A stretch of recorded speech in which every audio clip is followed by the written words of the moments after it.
Mac here. Just wanted to show you a few things I got at the auction. Hey, I thought this was neat. Always dreamed of having one of these, and now I got it. Of course, I'll probably sell it. It's a shallow well pitcher pump, made in China. There we go. Anyway, it's still a pitcher pump. You know, you see these on the old westerns and so forth. Sometimes they'll have a pitcher pump right in the kitchen, which means below the house they've got a cistern or maybe a well, but usually a cistern. And I don't know, do they pump water on the Waltons? I think they do. I can't remember. But they had one of these there in the kitchen. It's got all, looks like it's got all the parts here. This is brand new. Does not look like it's ever been used. Got the rubber gasket here and this part here, and actually the pump, looks like the pump part here, and whatever this thing is. So we've got all the parts for a old-timey pitcher pump. And you know, cisterns could still be used today. Dig one out, line it with concrete or whatever, and somehow run the rainwater off your house into the cistern. Might want to drop a little Clorox in it from time to time to keep the mosquito larvae out of it. They could certainly be used to water your animals if you don't want to go to all the trouble to dig a very deep well. So, pitcher pump. Oh, you know me, I couldn't resist this. Found another crosscut saw that was for sale. There was actually two of them. The other one I probably would have liked more. It was a little bit bigger. Had decent handles on it that looked like the hardware still works. But somebody had painted the name of their farm on it. Did a real good job, but I really didn't want to mess with that. So I just got this little one here, and looks like somebody made homemade handles for it and just put some bolts through it, which, you know, that works in a pinch. Doesn't have to be the typical, you know, removable handles. Well, these are removable, it's just not easily removable. They just took a piece of wood, cut a slot in it, drilled some holes, and they were ready to go with this champion tooth crosscut saw, which actually has all the teeth, and they are in excellent shape. Not even sure this was used a whole lot by the looks of it. So, another crosscut saw for Paul Mac. Oh, looky here what I got. Couldn't resist a good pair of bongos. Everybody needs a good pair of bongos, and I've got mine. So, you know, I went to college on a music scholarship playing bongos. So I know you want to hear a song. Actually, I didn't go to college on bongos. I was a tuba major, and I didn't buy one of those. And speaking of musical instruments, I couldn't resist. This is a good-looking old tambourine made in Taiwan. You know, can't get any better than that.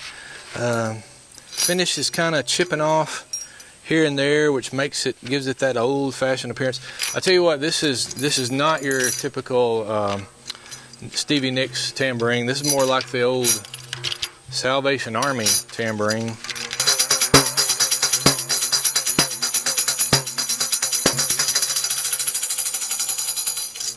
There we go, tambourine.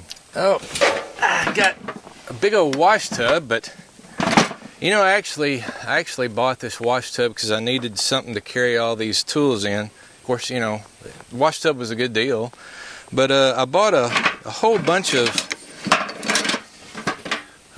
branch cutters. That's what I call them. Some of them look really fierce there. Probably would cut a big old branch. This one's not quite so much. A little bit rusty. Needs a little cleaning up. There's all kinds in here. This one here has got, can you see that? This one here has got sprockets on it. Probably get a lot of torque out of that one.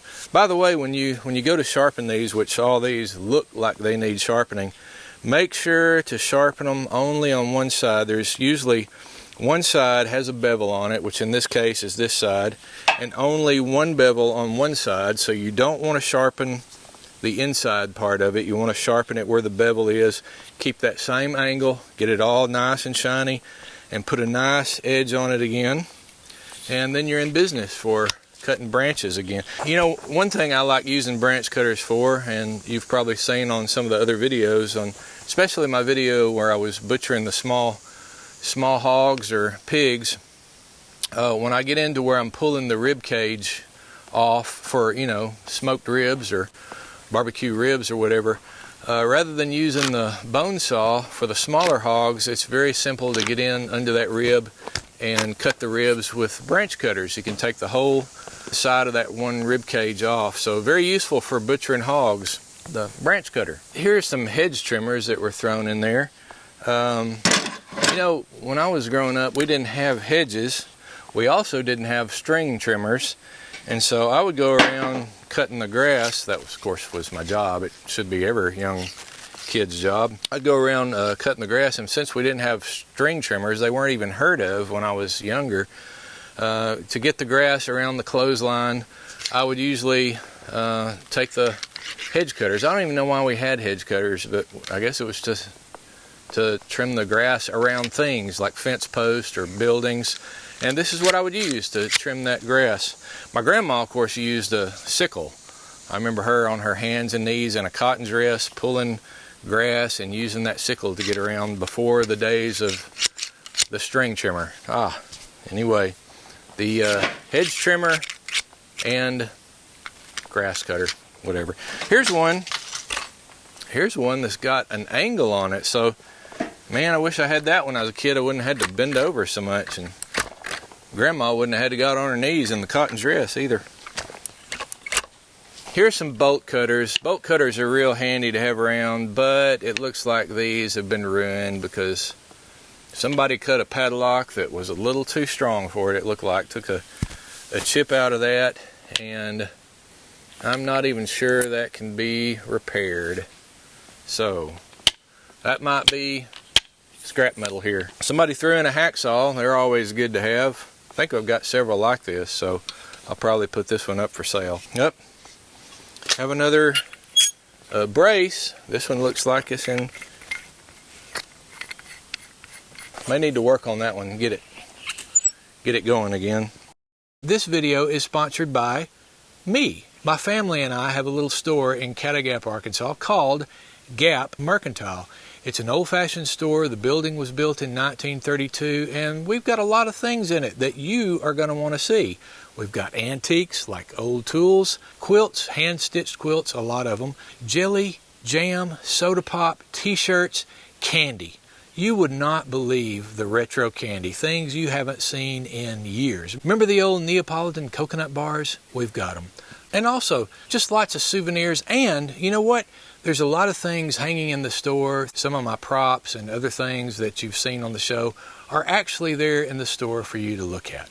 So, come on by Gap Mercantile, go to my website, Farm Hands Companion, drill down, find the Gap Mercantile page somewhere on there. If you look hard enough, you'll find it. Read all about Gap Mercantile and come visit us next time you're in the area. We also have a vacation rental in the back. You're going to want to look at Airbnb or VRBO and look for Mercantile Cottage.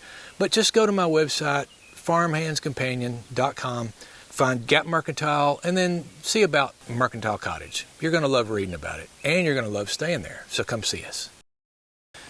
Got a part of a cant hook. You've seen me use these on the show. These are for rolling big logs. I use a cant hook when I'm turning logs over on my sawmill track there. So this one obviously is missing the handle, but that's not really a problem. This is conical shape. This side's a little bit bigger than this side, so that you could take a new handle, you know, a hickory about 4 or 5 foot, so, and whittle it down, stick that in there until it fits really good. And you've got a hole there for, you know, putting in a screw or something to keep it from backing out. And a lot of times, though, they have a metal cuff on the very end that you can put on the end of the handle that actually has little teeth on it that helps grab the log. Probably wouldn't be necessary. You wouldn't have to have that, but of course that could be something you could also make pretty simply in a forge if you wanted to redo a cant hook, and I probably will with this one at some point. Here's some handy little things. This is for making very quick sawhorses out of 2x4s.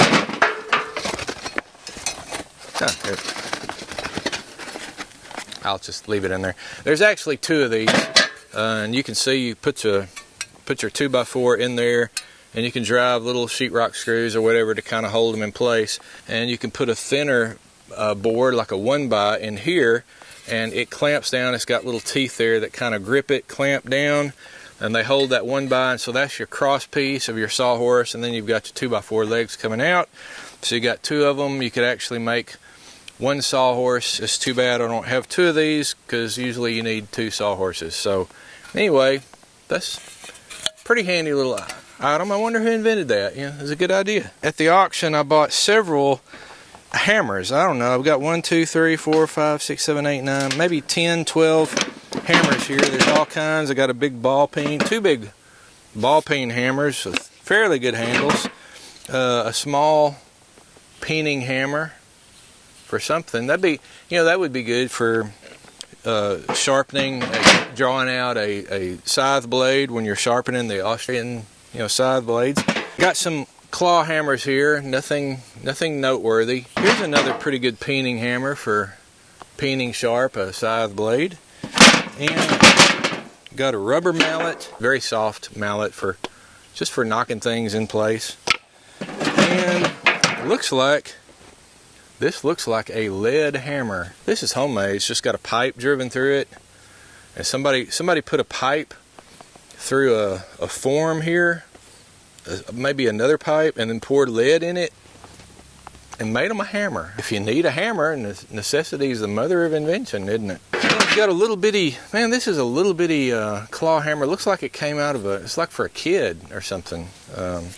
Maybe it came out of a little kid's toy tool set or something. And then, of course, I've got the wash tub, which I'm awfully proud of. And I got a couple of wood kegs. A bigger one, obviously, and a not so big one. These are, you could store stuff in them or whatever. Or you could just turn them upside down, and you've got an instant nightstand for your rustic log cabin bedroom or whatever. Put a lamp on it, just whatever. Or you could make some makeshift lids to go on top and store stuff in them. Just whatever. They're handy to have. Make good decoration too. Old-fashioned looking. Kegs. A couple of kegs. And I got some colanders for straining, fruit. What my grandma and my mama did with these was make blackberry jelly. That's what I remember these being used for. You've got a stand here, you've got a colander. Now this one doesn't have the stand. I don't know, maybe we could rig something for it. But I've got three of these, what do you call these things? I don't remember the name for them. Got 3 of these things for actually mashing the pulp. So you take blackberries, raspberries, after you've cooked them a while, put them in here and mash them all up. And this it strains the pulp out, get the juice runs down into of course you set this down into a graniteware pan, of course, so it'll catch all your drippings and stuff and get all your drippings, and that's what you'd make the jelly out of. Blackberry jelly, that's what I remember. That's my favorite, I guess. So I've got all the things for jelly making. Strainer, colander, whatever you want to call it. So, I will now play for you La Cucaracha.